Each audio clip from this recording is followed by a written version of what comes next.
choose to be happy. Today I choose to be happy. I love and release you, and I choose to be happy. Those are some of the mantras that I love to use. They're called affirmations. Affirmations are wonderful positive statements that even if everything in the world is going not your way,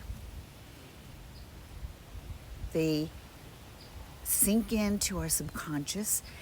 And even if you don't believe them, it's important because we're filling our brain with vitamins, healthy thoughts. I encourage you to set boundaries.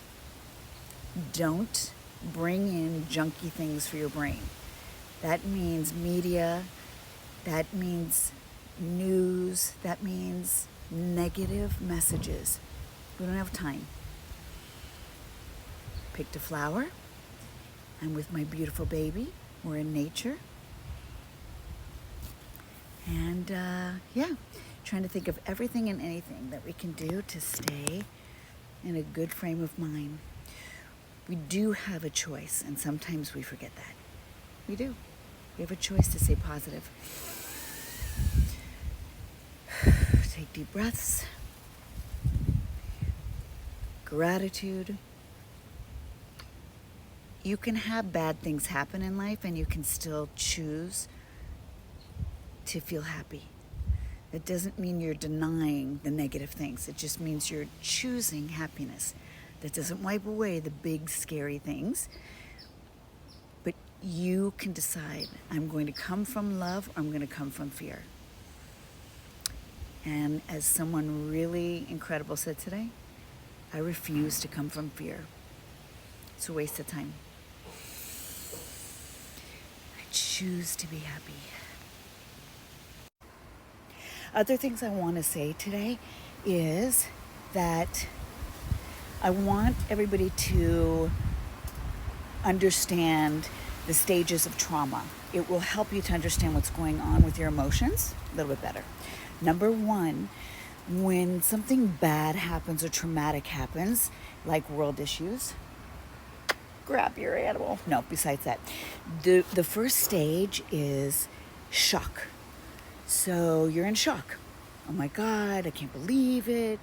What the heck, blah, blah, blah, right? Shock, like, no, this isn't happening, no. Second stage is called acute stress. That is 2 weeks. So it takes 2 weeks of feeling, now you're not shocked, but you're moving from shock into feeling stressed out. How's this all gonna look?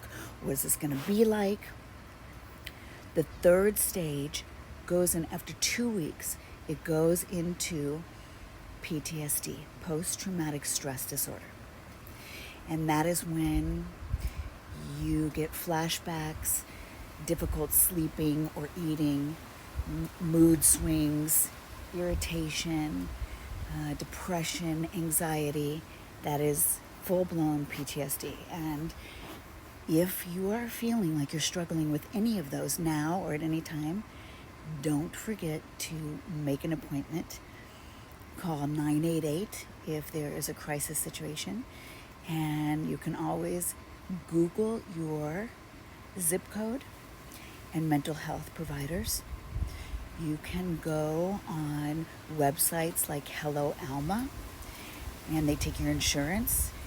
There's a wonderful organization called Citi, CYTI.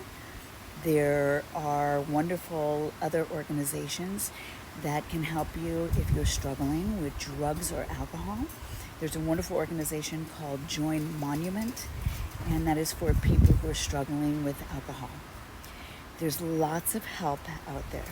So please feel free to reach out to support systems and lean on your friends and your animals. Make sure you take really good care of yourself. Connect with nature. Eat healthy. Pray. If you go to church or temple or do some spiritual grounding, do that. Take really good care of yourself. This too shall pass. It will pass. It's going to be okay, you guys. Take a deep breath. I don't know how it's all going to look, but we will get through this. Call your therapist. Right, Astro? Call your therapist. Should they call their therapist? What do you think? He's trying to figure it out too. We all are. Astro. Trying to figure it out, buddy. Trying to figure it out.